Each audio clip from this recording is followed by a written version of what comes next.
Welcome to the Unbreakable Mind and Body podcast. I am your host, Tiana Gonzalez, a multi-passionate creative, storyteller, and entrepreneur with a fierce love for movement. This is our space for powerful stories and actionable strategies to help you build mental resilience and elevate your self-care practice. Together, we will unlock the tools that you need to create an unbreakable mind and body. Welcome back to the show. I'm your host, Tiana. This is episode 63. I am so grateful to have you here in this space with me. Now, I want to ask you something. Have you ever told yourself, I should be able to do this on my own when it comes to a goal or something you want to accomplish? If you have, you're in the right space. Because in this episode, we're going to break down the shame around asking for help and why doing it yourself might actually be the thing that's keeping you stuck.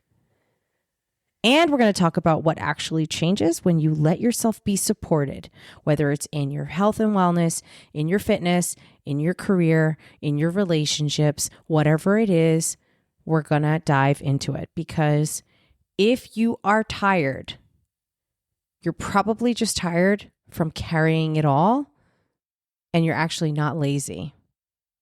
Even though the social constructs of our life, the way that we operate in society, the 24-hour uptime could make you feel like there's something wrong with you, and there isn't. Now, I want to remind you that if you feel triggered by anything I say, it comes from a place of love. It comes from a space of familiarity. It comes from being there and having done that myself. There's nothing I talk about on this show that I haven't actually lived. And I hope that you know that. Now, I am the friend that makes people uncomfortable. I am always the one that's the mirror. I see the thing that a lot of people miss. I don't know if it's a gift or a curse, and it's a very lonely life I live sometimes because I am of truth. So when I am in the company of somebody and I know that they could be doing something better, or, they're not living up to their fullest potential, or they're full of crap, and I want to encourage them to be better, do better, live better, I'm going to say it. I'm the one that stirs the pot. I always have been, and I always will be. Now, of course, there's a thing called time and place, right? And I also believe that you got to play this smart. You get more bees with honey. And for someone like me, I basically work in sales, okay? Yes, I am a fitness professional. I train people and work on their nutrition for a living. And I'm a salesperson because I have to sell my coaching, and I have to sell sessions, and I have to run a business. And yes, I work at a gym, so that's the primary business that I'm talking about. But even when I was an entrepreneur, even when I, worked in corporate America, I represented a brand and I had to be a salesperson. And there are many instances in which people want to save money. People want to just try to figure it out themselves. And it's no mystery how I feel about this because I've been on both sides of this equation. And I will tell you that more often than not, what you save in money, you're going to waste tenfold in time. We live in an age of information. But information is not enough. Once you have the information, you need to know how to integrate it into the current space you're in and then implement. And it's trial and error. So then you need someone to help you. You need someone to mentor you. You need someone to coach you. You need someone to hold you accountable.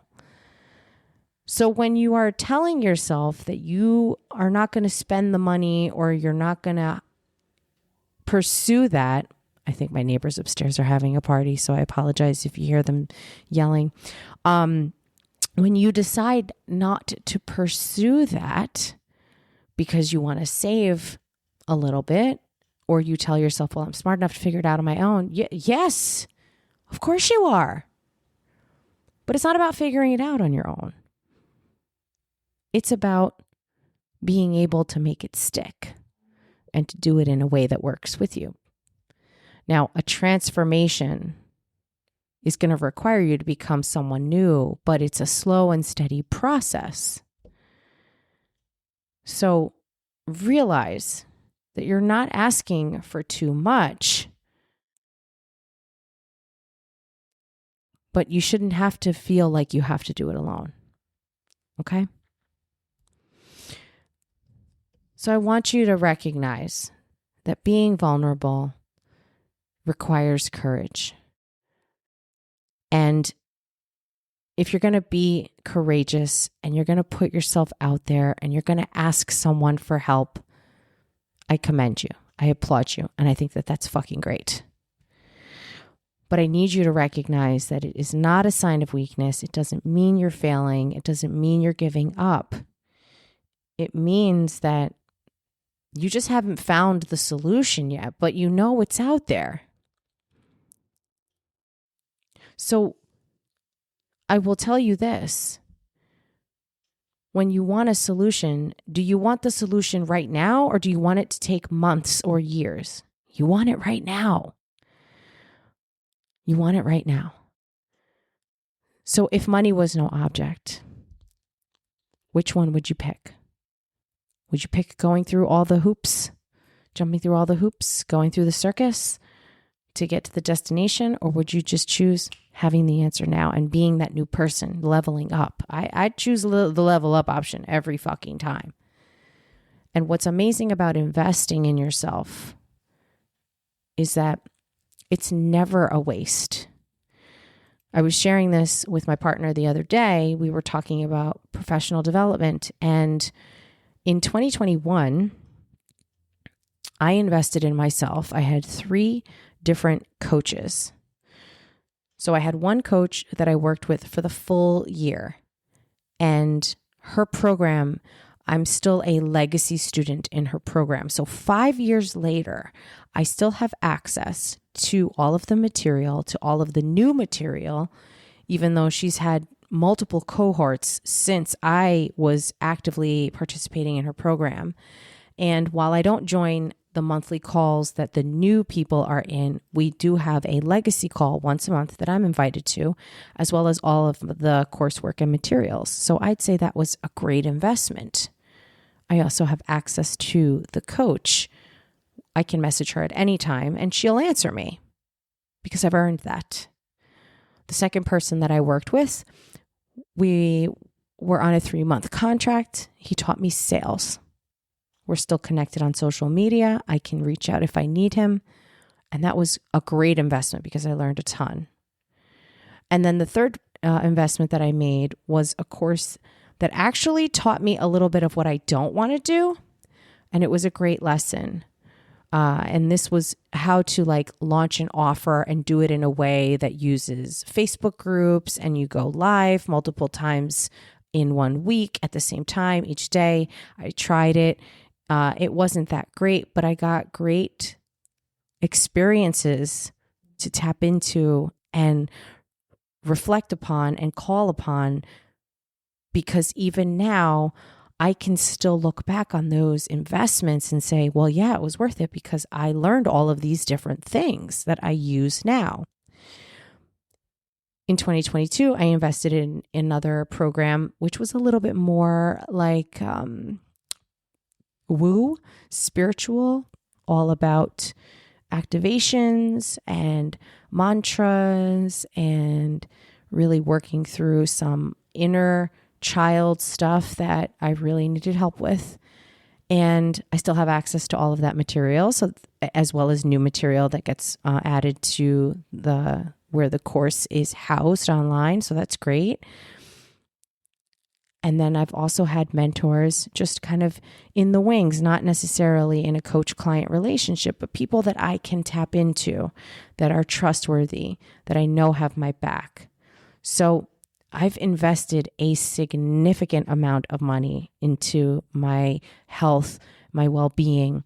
And then, of course, I've mentioned my current mentor who I've worked with almost all of 2025. And she really helped me get clear on how to show up, not only online, but even in my sessions with my clients, and then to work around even further some inner work that I really needed help with because I felt like I was at a roadblock. So I don't even know the number, but it's definitely significant, in the double digits of thousands of, in the tens of thousands of dollars, I would say, over the last 6 or 7 years. And I'm going to tell you, it was worth it. And it's worth it every time, because even if I learned something that I don't want to do, even if I got that confirmation, that's valid. And of course, you know me, I have notes, I have notebooks, I wrote down everything, the things I've tried, the things I didn't try, the courses I launched that flopped, the 6-month membership that I launched from that live experience that I tried out that was crickets. And I will tell you, it is so challenging to show up online over and over and over again and to question if what you're doing is valid, if what you're doing is making a difference. And just like this podcast, every time I say to myself, this is a lot of work and I don't know if I should just keep doing it because I don't know if I'm helping anybody. And then literally the same day, I will get a text message, I will get a call, I will get an email, I will get something from someone saying, this episode was great, or that episode helped me with this, or I never saw it that way. And that's confirmation. But going back to asking for help, because that's really what we're here to talk about. How do you know when it's time to ask for help? When are you going to say, okay, I've been trying this thing long enough. Now I need to call in the big guns. Now I need to start looking for somebody who has walked the walk, has been where I am, and has gotten through already to that next level, unlocked the next tier, or has done what I want to do. In the fitness space, it's probably somebody who looks like what you want to look like or has competed in a sport that you want to compete in. Maybe it's high rocks, maybe it's CrossFit, maybe it's powerlifting, maybe it's bodybuilding, maybe it's a marathon. These things are important. And if you have it on your heart, it's something that you need to do. So if you're stuck in the same cycle, if you're feeling exhausted from decision fatigue, if you feel like even though you have a lot of information, but you're not seeing progress, or if you're even feeling silently resentful because you're comparing yourself to others, I'd say this is probably a good time. I want you to think about, why are you still trying to earn someone's help or support instead of allowing it, instead of making it happen? See, when you make an investment, now you're on the hook. You've got skin in the game.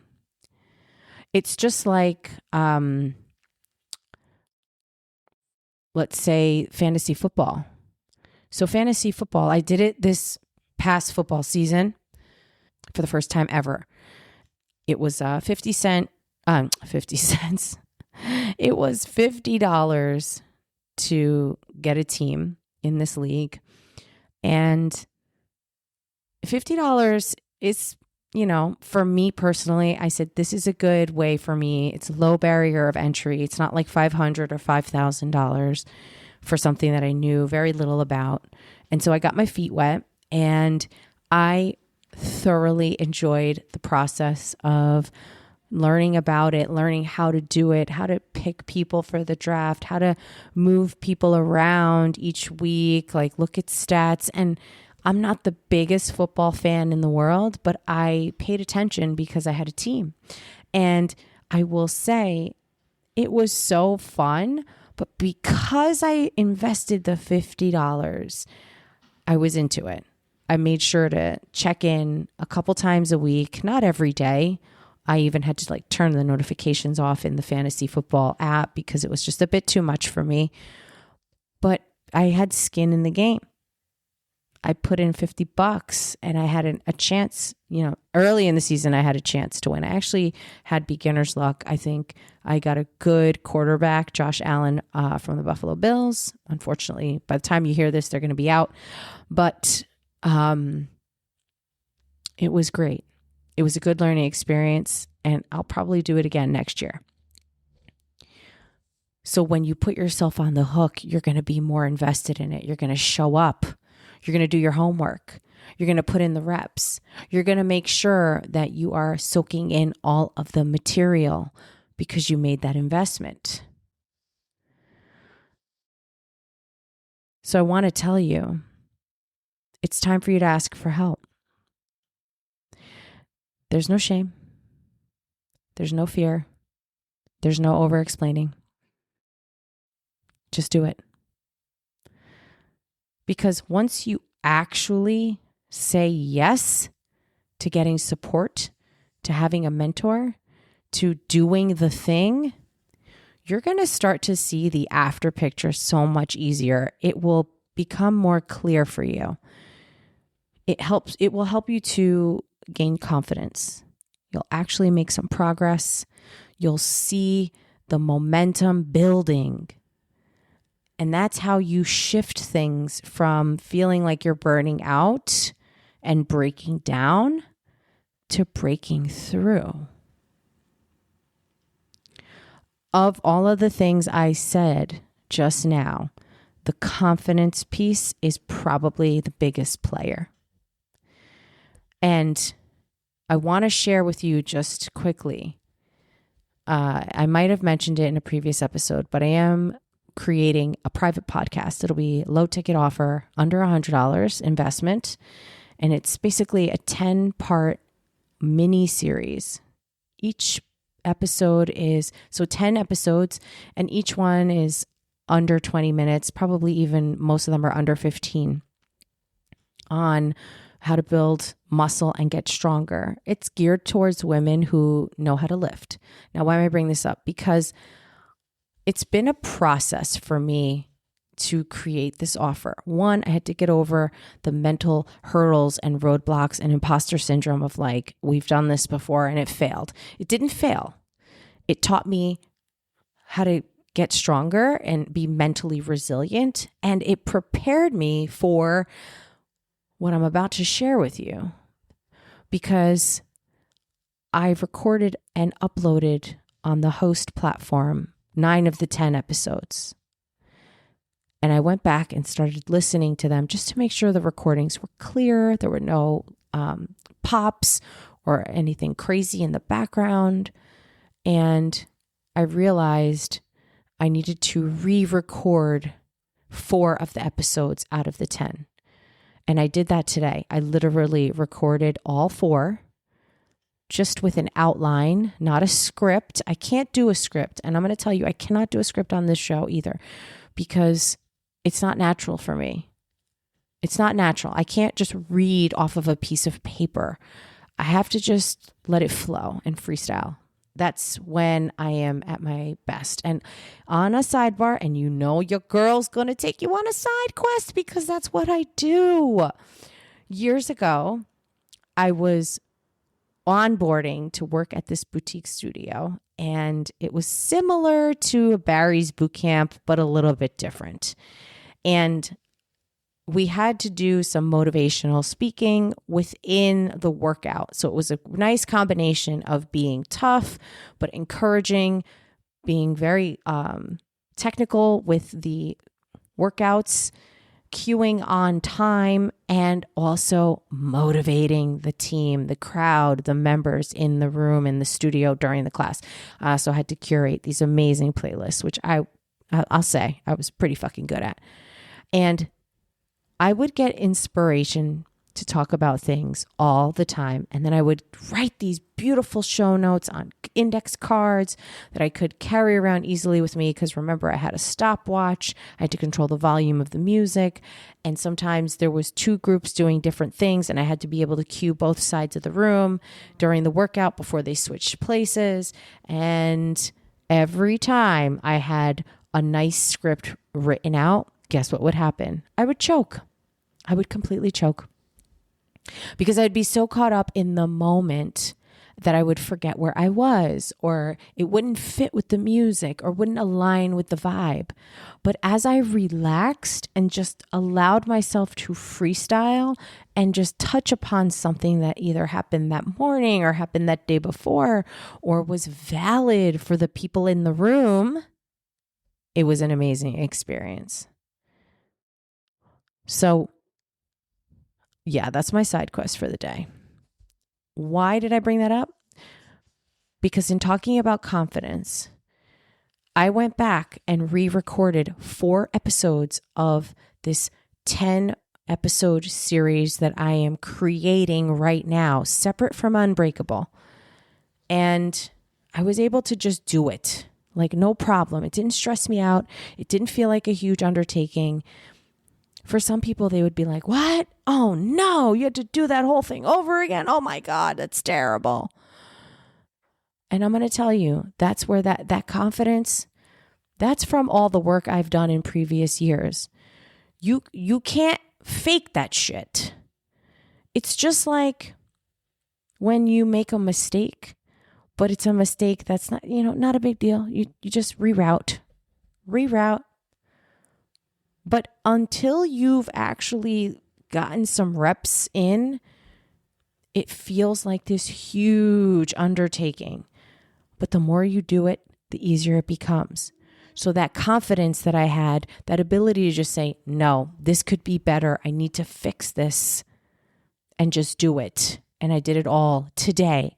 So 4 episodes of the other podcast plus this one.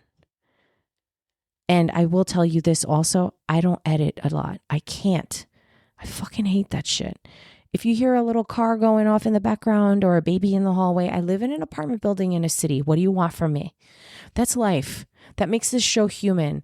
And I want you to experience my life, my voice, my space, my world, because it's pretty cool. And it's not filtered. It's not edited. It's not curated. This is the real shit. And I'm confident that you'll be cool with it. But that confidence has only come from years and years and years of fucking up, making mistakes, doing things, doing it messy, doing it imperfectly, spilling the drink on your shirt, oops, tripping on yourself, scuffing your white shoes, whatever. That's what makes us human, and that's what makes us fucking beautiful. But if you keep analyzing and staying stuck, you won't get the experience. You won't have the sunburn and know next time you got to put the sunscreen on, or you won't trip on the walkway and know that next time you need to watch out for that. That only comes from doing it. Only comes from stepping out into the world. It only comes from taking action. And we don't sit around here. We don't cry. We don't worry. We take action. My mother always used to tell me when I was younger, listen to me, you're going through something difficult and it's upsetting. I understand. And yeah, you're allowed to cry. You're allowed to show your emotions. But in the heat of the moment, when you're in the thick of it, you got to keep it moving. You're going through hell, you got to get out of there. So that means you got to keep going. You can't just stand still and sit in your own shit. There will be time after, when you're out of the woods, that you could look back and cry, that you could say, oh my God, I can't believe that happened, that you could sit and analyze. But in the heat of the moment, you need to be tactical. You need to take action, and you need to get out of that shit. Okay. I need to calm down a little bit because I'm very excited. So say yes to yourself. Give yourself permission to ask for help. Find somebody who can help you get what it is you want. And if money is an issue, which no judgment, money's an issue for a lot of us. I cannot believe how many vacant stores I'm seeing. I don't live in New York City. I'm just outside of New York City in a suburb, but I'm in a small city, and left and right stores are just closing and it says for rent. And it makes me sad because it's a sign that, like, okay, what's going on here? Is the rent that high that these businesses are all closing everywhere? What the fuck is going on? I'm old school. I like to shop in person. I like to go for walks. I love to go to restaurants. I like to go to the mall. The mall's cool, but there's also something to be said for little mom and pops. And I like to support smaller business. So this makes me worried. But anyway, on that note, I want you to take action. I want you to give yourself permission. I want you to say yes. I want you to remember that standing still and sitting in your own shit is not going to get you anywhere. You can feel sorry for yourself a little bit. You can cry. That's okay. But you still need to move forward, even if you have the tears running down your cheeks while you're doing it. Okay? Thank you so much for being here. I appreciate your time and attention as always. If you enjoyed this episode, please share it with somebody who might need a little bit of encouragement right now, because we're all kind of going through it in our own way, in our own time and place and shape and form, and in our own existence. And we are all connected to each other because that is what life is. I'll catch you on the next one.